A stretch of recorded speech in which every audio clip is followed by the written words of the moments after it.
There, this is Mubashir. You can call me Mobz, and I'm an IELTS expert. And today we are going to shoot a mock test with Dr. Kaniz.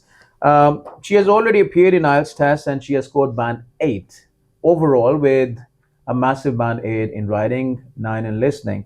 Overall band 8. So let's start her mock test and see how she performs.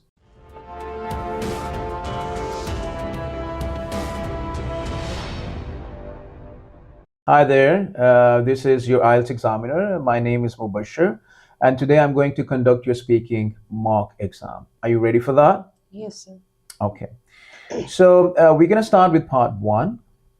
May I know your full name, please? Yes, sir. My full name is Dr. Kaniz Fatima. You can call me Kaniz. Kaniz, where are you from?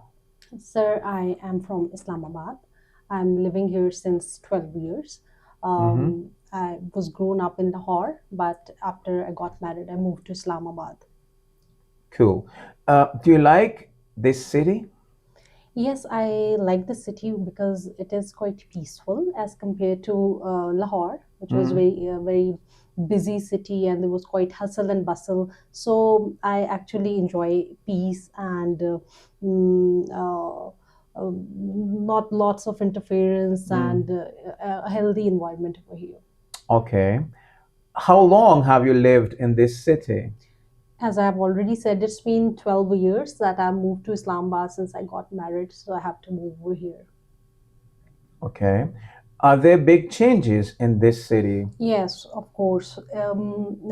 Before 12 years, when I came over here, I couldn't see that much population over here.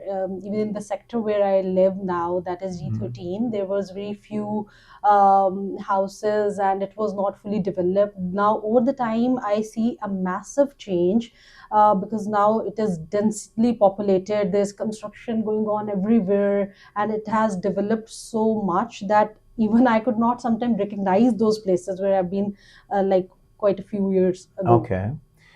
Is this city your permanent residence? Yes, I have my own house over here, so yes, it's not permanent, obviously, because we have to move and we don't know what future brings to our table, and we have to move to certain places in order to make our lives, our career, future. But yes, it is our permanent house, and we are. Okay. All right. So, Kaniz, we are done with the part 1. Now I'm going to give you a cue card. This is Okay. part 2, basically. You'll get 1 minute to think about it. You can write down your notes on a piece of paper if you want to. So your cue card is describe a book you have read. It's here. This is pencil. You can write down your points if you want to. You have 1 minute to think about it.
Okay, so now you have 2 minutes to speak on this topic, and please do not stop until I tell you to stop. You may start now. Sure.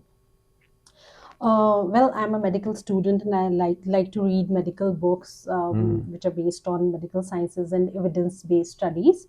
I recently came across a very interesting book that is written by Mel Robbins. She's a very Right. famous writer as well as a motivational speaker. She has carved out the niche in the world of motivating people. She is a lady, truly, I would say, a lady with the brain and the brawn. The book is named as 5 Second Rules, and Mm, it is written by Mel Robin. As I've already told, that she is a great lady and she has bring a lot of change of behavior and patterns to the life of the young population as well as older people. So this book is all about tricking the brain. mhm, It tells us about a very interesting fact, that is how to turn yourself from an autopilot to a decision maker. okay. Every one of us want to become great. This process doesn't happen like overnight. This Mm, actually depends upon the daily habits and the little things we keep doing daily. mm, So she has described a whole phenomena. Like she has said that the our brain has actually 5 second window right. that we actually have to act upon our decisions in total 5 seconds. Mm, This is not just a phenomena which is used in her book. It is used by millions of people and millions of processes. Like before launching the mm, rocket, they count 5, 4, 3, 2, 1, and then suddenly the rocket is launched. This is also used in military forces to align the army, in the mm, school to align the children at the time of PT. It is a great rule, because what happens is that the people are so much indulged in the habit loops. They have the habit of procrastination and just postponing the things just to avoid the immediate stress. This is just the brain that is tricking us, that is mm. outsmarting us, because our brain is designed in a way that it just avoid us to do uncertain things and the things which are scary or uncomfortable, so we go in our comfort zone. So what we need to do is that in this book it is clearly described that Mm. when we have to count in our mind 5, 4, 3, 2, 1, and then without thinking and without letting our brain to get into that and just sabotaging everything and catastrophing our All right, okay, decisions. done. Okay. Beautiful. We are done with part two, Kenise. Let's make a transition to part three now, which is discussion part. So here I'm going to ask opinion-based questions to All you, and right. rather, it's going to be the extension of part two. Okay, so do you regard famous writers as good role models? Well, my viewpoint on this is that the books which enhances our daily understanding of our practical life and fosters our general knowledge are the most interesting and appropriate daily readers, and they should be added to our routine reading. Well, as I've already mentioned, the book 5 Second Rules has enhanced my knowledge, and that was the most irresistible page turner till date, because it actually affected my way of thinking, the way of doing tasks, and I have created a miraculous change in my daily routine. So it is highly recommended. Okay. Do you think that people read nowadays as they did in the past? Well, that is a very controversial question, and it Mm, depends individually. The way you are brought up, the way you have developed the reading habit in your early childhood, that carries a long way. So I would say that it would be very biased to say that people nowadays are reading more. They were reading more in the past. Yes, there is an impact of social media, and now people are mm. have the access to watching videos rather than reading. But the people who have developed the habit in the early childhood and they have got the appropriate parenting, so I think that till they read, they love to read, and they are really into reading. So, if a movie is based on a book, would you prefer to read the book or to watch the film? And why? I think that totally depends upon the mood.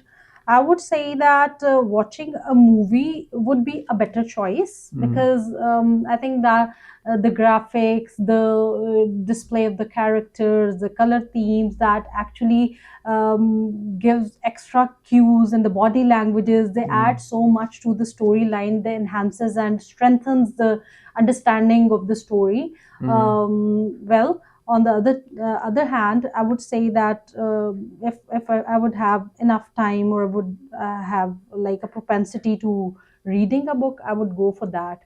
But if Okay. to My last question to you, Dr. Kaniz, how are reading habits changing nowadays in comparison to past? Well, I think I've already said that now, because of the advent of the cutting edge technology and the Hmm. social media is playing a huge role, and our young generation is intrigued by that, and they are spending so much time in front of that. So I think that there is lots of access to chat gpt, wikipedia, and the Mm, resources which just give you the information in seconds. So right. people are now turning towards online reading and online surfing. But on the other hand, the people who are already having reading as a routine in their life, and they are used All to right. reading. Okay. All right, Dr. Kaniz, thank you very much. That was your speaking mock test. All right. Okay. So now I'm going to give you guys an evaluation on the basis of her performance in terms of pronunciation, in terms of fluency and coherence, grammar range and accuracy, and finally in terms of vocabulary range. I'll give her a separate band score on the basis of each skill.